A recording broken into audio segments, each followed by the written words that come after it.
Mas. Rancangan aktualisasi yang akan dibawakan oleh Ibu Yulia. Pada Ibu Yulia, kami silahkan. Terima kasih untuk kesempatannya, Ibu. Selamat siang. Assalamualaikum warahmatullahi wabarakatuh. Waalaikumsalam warahmatullahi. Perkenalkan, pada saat ini saya akan memaparkan rancangan aktualisasi saya. Izin share screen, Bu. Ya, silakan.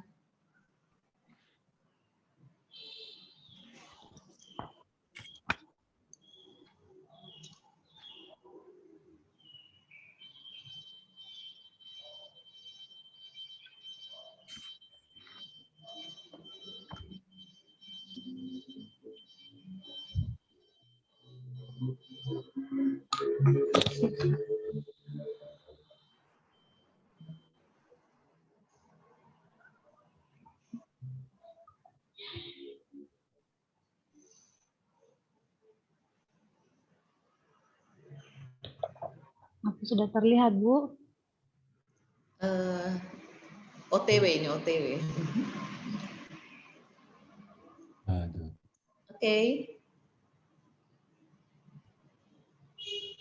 Terima kasih untuk kesempatannya, Bapak Rukman, yang saya hormati sebagai penguji, Ibu Niputu Dewi sebagai coach, dan Bapak Adwar SK sebagai mentor saya. Izinkan saya saat ini memaparkan seminar rancangan aktualisasi saya yang berjudul Peningkatan Pengetahuan Keluarga Pasien tentang mencuci tangan di ruang perawatan Kenari RSUD Anuntaloko Parigi. Sebelumnya, perkenalkan nama saya Yulia Siska, asal instansi dari RSUD Anuntaloko Parigi.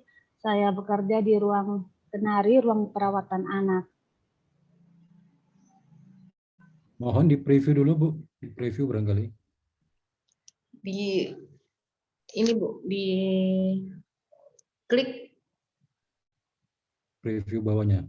Di bawah, Bu, yang ada gambar gelas, seperti gelas di samping presentase untuk membesarkan dan mengecilkan. Kanan bawah.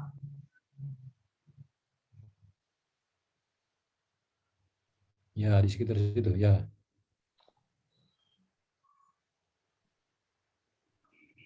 Oke.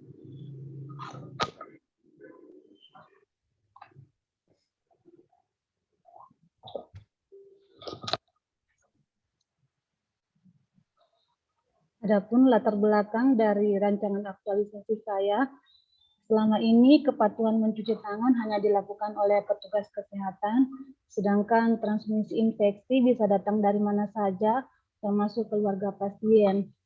Keluarga pasien belum mengetahui pentingnya mencuci tangan dan belum melakukannya dengan benar sebagai salah satu upaya pencegahan dan pengendalian infeksi. Terus tingginya tingkat infeksi nosokomial yang terjadi di RSUD Anuntaloko.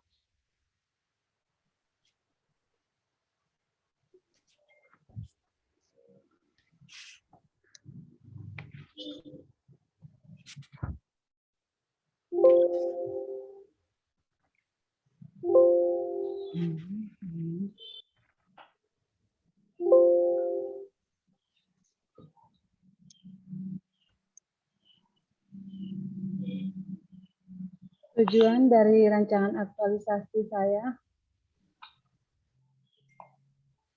tujuan umumnya saya mampu mengidentifikasi nilai-nilai dasar yang akan diterapkan dan dapat mengaktualisasikannya dalam setiap kegiatan. Tujuan khususnya terlaksananya kegiatan penyuluhan kesehatan kepada keluarga pasien.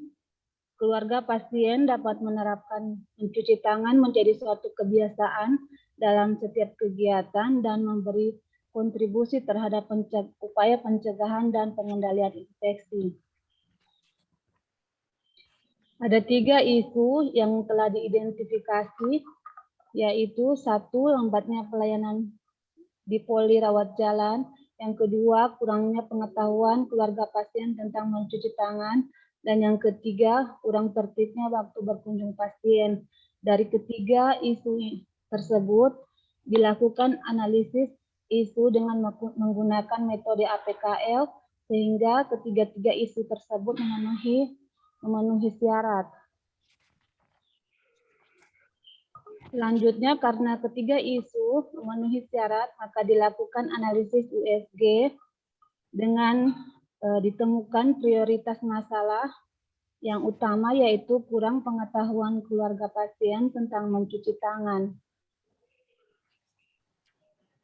Keterkaitan masalah dengan agenda 3, manajemen ASN-nya, perawatan yang diberikan terkesan kurang profesional. Terus pelayanan publiknya memungkinkan terjadinya infeksi silang dari pasien ke perawat maupun dari perawat ke pasien. WOG, kurang adanya kerjasama dari keluarga pasien dalam hal menjaga kebersihan tangan. Penyebab masalahnya, pendidikan yang rendah, kurang kesadaran untuk menjaga kebersihan, bahan untuk mencuci tangan tidak tersedia, dan kondisi yang mendesak. Dampak dari isu jika tidak diberikan penyelesaian, maka dapat memberi kesan perawatan yang diberikan tidak optimal, memungkinkan pasien menderita penyakit lain setelah perawatan di rumah sakit karena terjadinya infeksi nosokomial. Memperlama hari perawatan karena infeksi nosokomial tersebut, sehingga biaya rumah sakit semakin besar dan memperburuk kondisi penyakit pasien. Dari masalah yang ada, maka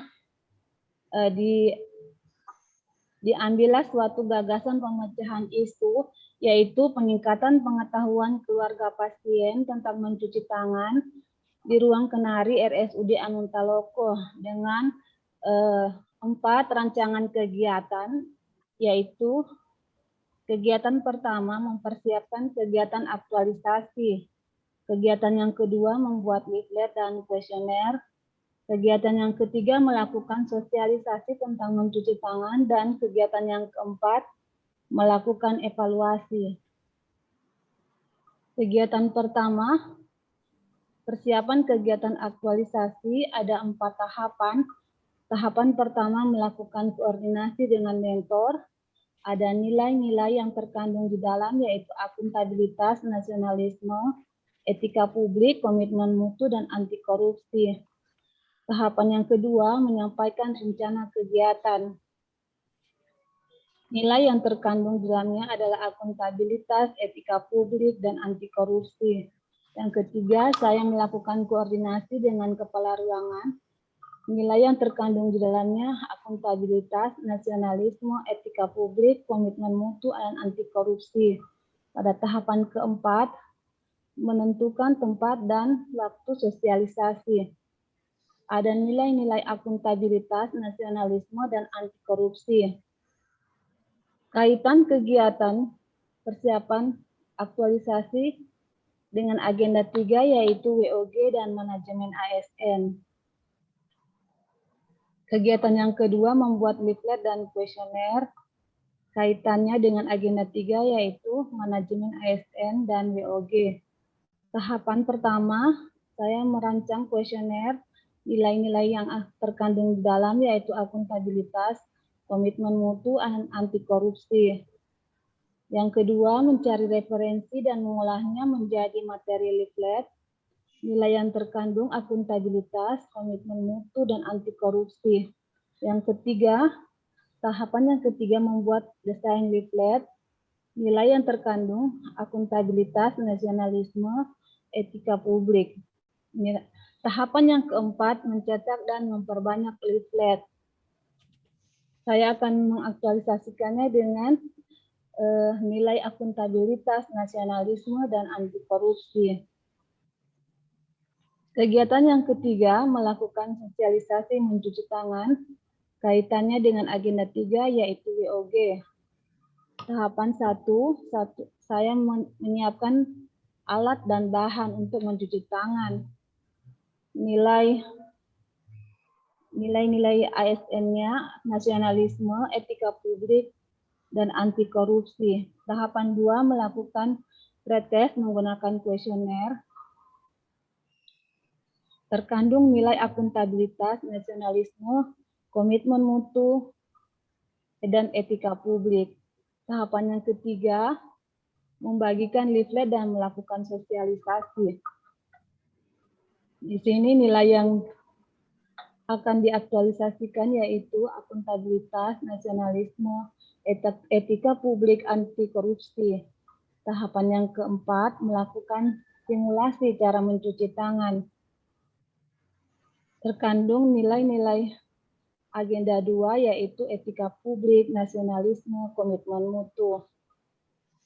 Kegiatan yang terakhir melakukan evaluasi, ada 4 tahapan yaitu melakukan post-test menggunakan kuesioner. Nilai-nilai yang terkandung yaitu akuntabilitas, etika publik, komitmen mutu, dan nasionalisme. Di tahap kedua, mengevaluasi keterampilan keluarga pasien dengan praktek mencuci tangan. Nilai yang terkandung yaitu akuntabilitas, etika publik, nasionalisme. Tahapan ketiga, mencatat hasil kuesioner dan mendokumentasikannya. Nilai-nilai dasar yang terkandung yaitu akuntabilitas, nasionalisme, dan komitmen mutu. Yang keempat, melaporkan hasil evaluasi kepada mentor. Nilai-nilai yang akan diaktualisasikan yaitu akuntabilitas, komitmen mutu, dan anti korupsi.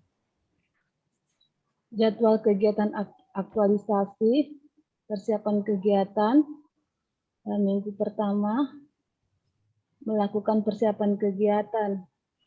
Kegiatan yang kedua membuat leaflet dan kuesioner dilakukan dari minggu pertama sampai minggu kedua, dan pelaksanaan sosialisasi dilakukan pada minggu kedua dan ketiga, sedangkan melakukan evaluasi pada minggu ketiga dan keempat.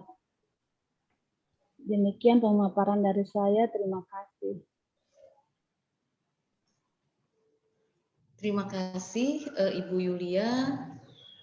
Terima kasih atas paparannya. Selanjutnya kami mempersilahkan kepada mentor, namun mentor tidak berada di ruangan ya? Atau? Coba dikontak dulu barangkali. Keluar tadi mentornya, Bu. Sudah. Ya. Sudah. Terima kasih ya. Selanjutnya kami silahkan kepada Bapak Mentor memberikan gambaran dukungan terhadap rancangan aktualisasi yang akan dilaksanakan selama 1 bulan di unit kerja. Kepada Bapak Mentor kami silahkan. Terima kasih Ibu penguji dan Ibu Coach. Assalamualaikum warahmatullahi wabarakatuh. Selamat siang, salam sejahtera untuk kita semua. Baik, saya akan memberikan sedikit mungkin dukungan dari apa yang diangkat oleh Ibu Yulia Siska terhadap rancangan aktualisasinya dengan judul peningkatan pengetahuan keluarga pasien tentang mencuci tangan terkait yang ada di ruangan perawatan kenari atau ruang anak di Rumah Sakit Anung Taloko Parigi. Baik Ibu, di sini kami dari pihak mentor khususnya sangat mendukung kepada Ibu Yulia Siska mengangkat kasus tersebut. Kenapa? Karena gambaran secara umum rata-rata keluarga pasien atau ibu dari pasien yang dirawat di ruang kenari tersebut itu bertingkat. Ada yang masyarakat dari golongan yang dari bawah sampai ke atas. Jadi kita sebagai petugas atau perawat yang ada dalam ini bertugas di tempat ruangan tersebut itu betul-betul harus memberikan masukan atau edukasi yang baik tentang tata cara mencuci tangan yang baik agar supaya anak atau pasien yang ada di ruang kenari tersebut itu betul-betul terjaga kebersihannya, karena ini menyangkut anak yang belum sama sekali bisa diberikan pemahaman. Jadi kita harus yakin dan betul-betul serius memberikan pengertian kepada orang tua anak tersebut supaya tidak terjadi hal-hal yang tidak diinginkan terhadap pasien. Mungkin dari saya, Ibu, cukup. Terima kasih. Terima kasih Bapak Mentor yang telah memberikan dukungan terhadap rancangan aktualisasi yang akan dilaksanakan oleh Ibu Yulia. Terima kasih banyak.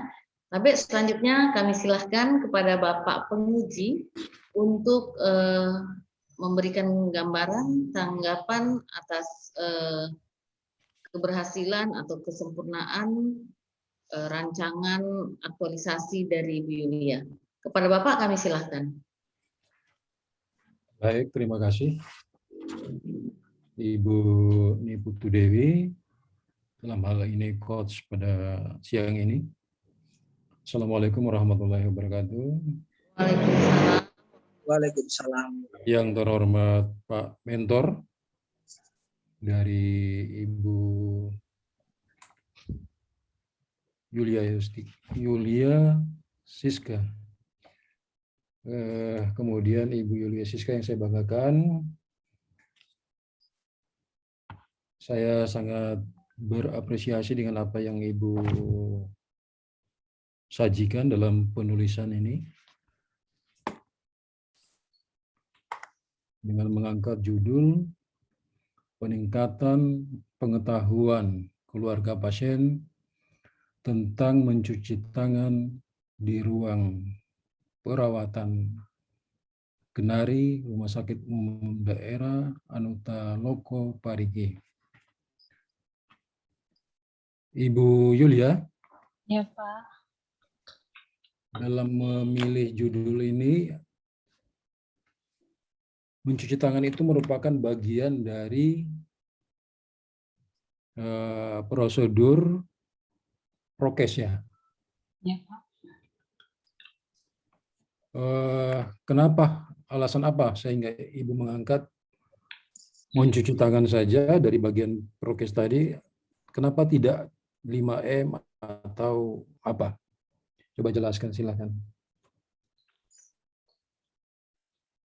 Ya, terima kasih, Pak. Di sini, Pak, saya mengangkat judul ini karena di Rumah Sakit Anuta Loko itu ada slogan safety first, keselamatan pasien itu nomor 1. Ya. Dan salah satu upaya meningkatkan keselamatan pasien itu dengan cara mencuci tangan. Di sini karena tingkat infeksi nosokomial itu adalah infeksi yang terjadi di rumah sakit, dan infeksi itu terjadi paling sering disebabkan oleh kebersihan tangan. Yang paling utama itu adalah kebersihan tangan. Jadi yang paling gampang dan paling mudah untuk dilakukan sebenarnya dengan mencuci tangan. Apalagi pada saat pandemi seperti ini, salah satu upaya pencegahan yaitu dengan mencuci tangan. Jadi yang lebih dominan dalam menjaga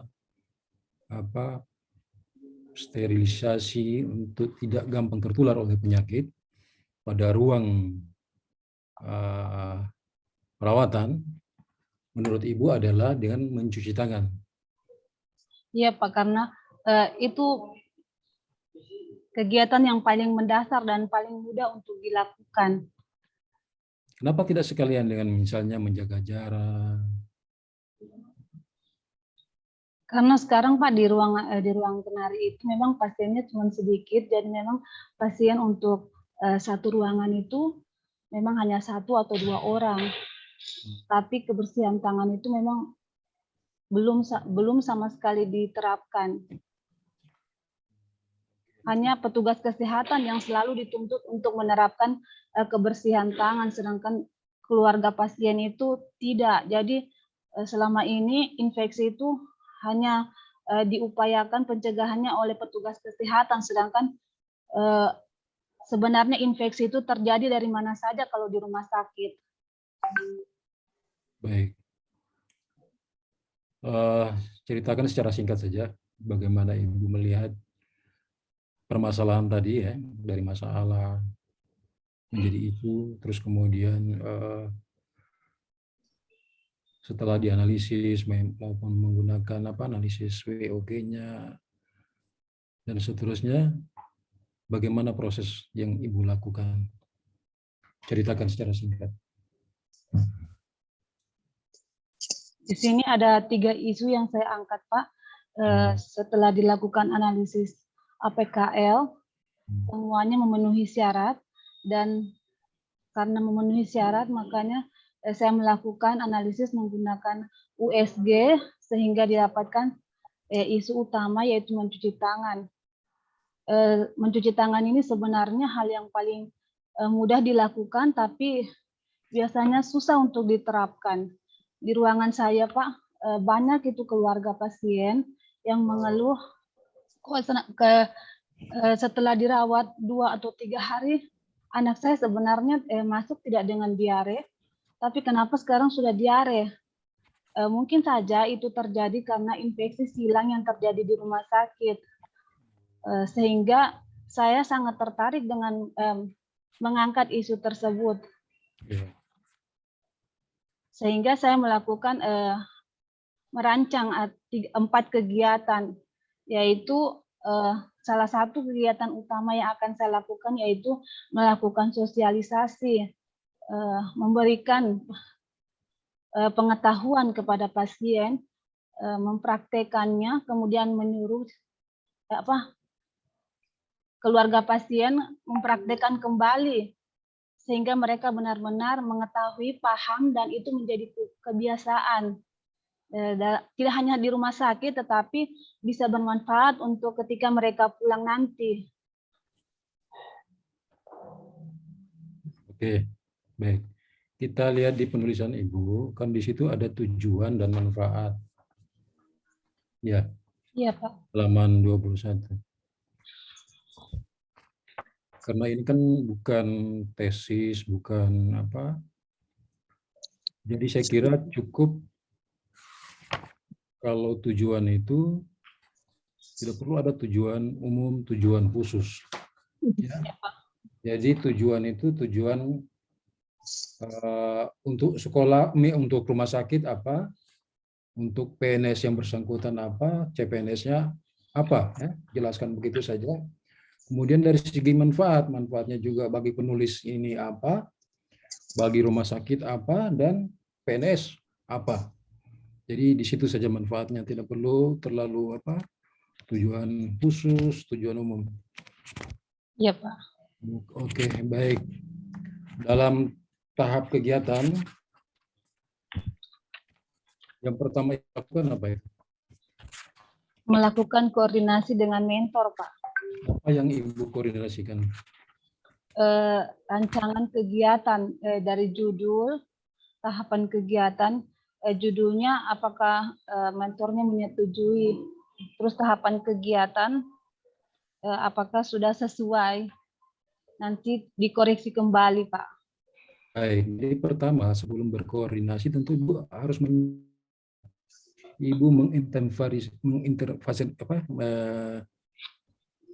menyiapkan data-data, inventaris, data-data, bahan, bentuk yang akan Ibu sampaikan kepada mentor. Jadi bukan langsung konsultasi tanpa ada bahan. Jadi langkah awal ya, langkah awal itu adalah tahapannya menyiapkan, menginventarisir misalnya leaflet bentuknya seperti apa nantinya, atau apa yang menjadi masalah saudara itu sudah diinventarisir, sehingga pada saat saudara bertemu dengan mentor tidak bingung lagi apa yang mau lakukan. Tapi saudara sudah siap dengan bahan. Baru sesudah itu saudara melaksanakan konsultasi, koordinasi ya. Ya, Pak. Oke. Kemudian di teman sejawat Ibu, adakah waktu untuk berkonsultasi, berkoordinasi, ataukah Ibu one man show saja dengan melaksanakan kegiatan ini? Ada, Pak, sudah dikoordinasikan dengan kepala ruangan dan teman-teman. Mereka sangat mendukung kegiatan tersebut. Berarti ada pula tahapan itu ya? Iya, Pak. Tapi dilihat di mana dimasukkan. Kemudian apa yang menarik bagi saudara sehingga harus melaksanakan kegiatan ini, kemudian apa dampaknya kalau tidak dilaksanakan? Ketertarikan saya, Pak, setelah sekian lama saya melaksanakan tugas saya di ruang Kenari, banyak orang tua pasien yang saya lihat sendiri, Pak. Biasanya mereka karena merawat anak, anaknya cengeng, sementara sakit, biasanya sementara membersihkan kotorannya, anaknya menangis, langsung dikasih susunya. Padahal sebenarnya kebersihan tangan itu sangat diperlukan, Pak. Dan itu hal yang sangat kecil, tapi sangat besar manfaatnya. Dampaknya kalau tidak diberikan gagasan atau pemecahan masalahnya, Pak, infeksi yang terjadi di rumah sakit itu semakin meningkat. Karena data yang saya dapatkan dari bidang keperawatan, infeksi yang terjadi di rumah sakit Amitologo itu 1,74%, sedangkan sebenarnya infeksi itu tidak boleh lebih dari 1,5%, Pak. Sehingga saya sangat tertarik dengan isu tersebut. Setidaknya itu bisa bermanfaat, Pak, untuk tidak hanya untuk instansi kita, tapi untuk keluarga pasien, karena saya berharap kebiasaan ini akan diterapkan juga di rumah menjadi kebiasaan setiap hari, Pak. Baik. Dalam hal berkonsultasi dengan mentor saudara, ya, bagaimana saudara menerapkan etika publik dalam berkoordinasi? Berkoordinasi dengan mentor, Pak, saya bersikap sopan, menghormati dan menghargai masukan dan bimbingan dari mentor saya, Pak. Ya, oke, baik. Bu Siska. Jadi harus banyak menggali-gali nilai ya, pengulangan nilai, menggali nilai, karena dengan begitu saudara akan membentuk kepribadian yang lebih baik sebagai PNS. Ya, karakter PNS itu lebih ini ya, lebih mendalam, artinya lebih tertanam dalam jiwa saudara. Itu manfaat daripada kita melaksanakan kegiatan ini ya. Iya, Pak. Oke. Kemudian bagaimana menurut saudara ya peran dan kedudukan PNS dalam pelayanan publik? Silakan. Peran kedudukan PNS sebagai pelayan publik. Pelayanan publik itu ada kegiatan memberikan jasa kepada orang lain, Pak. Di sini kita harus memberikan jasa dengan baik, memberikan pelayanan, dapat berkoordinasi dengan orang lain, dengan rekan kerja yang lain, sehingga dapat memberikan peningkatan dari pelayanan publik tersebut, Pak. Baik, Bu Siska. Ibu Yulia ya. Ibu Yulia nanti diperbaiki, ada beberapa penulisan, dan jangan lupa dasar pelaksanaan kegiatan kita adalah perkalan nomor berapa? Nomor 1 Pak tahun Ya, 2021. dicantumkan di situ ya dalam penulisan. Kemudian ada beberapa teknik penulisan diperbaiki saja ya. Saya kira itu Ibu Yulia. Semoga nanti dalam aktualisasi habituasi saudara tidak mendapat rintangan yang berarti sehingga sasaran dapat dicapai ya. Iya Pak. Kemudian dalam laporan aktualisasi saudara tolong diberikan gambaran kepada kami bahwa ini benar-benar saudara lakukan di tempat kerja saudara. Nah, untuk itu yakinkan kami dengan cara apakah dengan membuat gambar, foto, atau mendokumentasikannya dalam bentuk video. Ya, Iya Pak. dilaporkan pada saat laporan aktualisasi. Saya kira itu saja ya. Iya Pak. Terima kasih. Ya, silakan Ibu Niputu, saya kembalikan. Terima kasih Assalamualaikum Pak atas warahmatullahi wabarakatuh. bimbingannya Pak. Ya, terima kasih. Terima kasih Bapak Penguji atas arahan serta beberapa saran bagi Ibu Yulia. Dan saya tidak banyak memberikan tanggapan, hanya sekedar mengingatkan Ibu Yulia bahwa ada beberapa koreksian, ya, ada beberapa yang mesti kita tambahkan juga dalam tahapan kegiatan. Nanti kita diskusi lagi. Ya Bu. Ya, disesuaikan dengan apa yang disampaikan oleh Bapak Penguji. Terima kasih banyak Bapak Mentor sudah berkenan hadir dan mohon bimbingannya, dukungannya bagi Ibu Yulia untuk keberhasilan aktualisasinya. Bapak Penguji terima kasih banyak.